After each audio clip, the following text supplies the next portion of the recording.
একদিন অর্ণব কাজ থেকে ফিরে তার বাড়িতে পৌঁছালো। দরজা খুলতেই অদ্ভুত এক ঠান্ডা বাতাস অনুভব করলো, কিন্তু বাড়ির ভেতর কিছুই অস্বাভাবিক মনে হলো না তার। তার বাড়ির সবকিছু ঠিকই ছিল, তবে একটা অদ্ভুত অনুভূতি তাকে ঘিরে ফেললো। রাতটা কাটানোর পর সকালে অর্ণব টেবিলের উপর একটা পুরনো ছবি দেখলো। ছবিটা ছিল তার ছোটবেলার, কিন্তু ছবি দেখে তার মাথায় একটি প্রশ্ন ভেসে এলো। ছবির মধ্যে তার বাবা, মা এবং ছোট বোনের মুখ ছিল, তবে সবার পেছনে একটা অদ্ভুত কালো ছায়া দাঁড়িয়েছিল।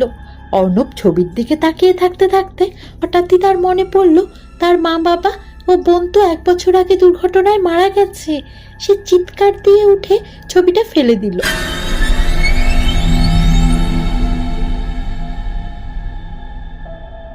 কিন্তু তখনই তার চোখে পড়ল ছবির কালো ছায়াটা এইবারে ঠিক তার পাশেই দাঁড়িয়েছিল।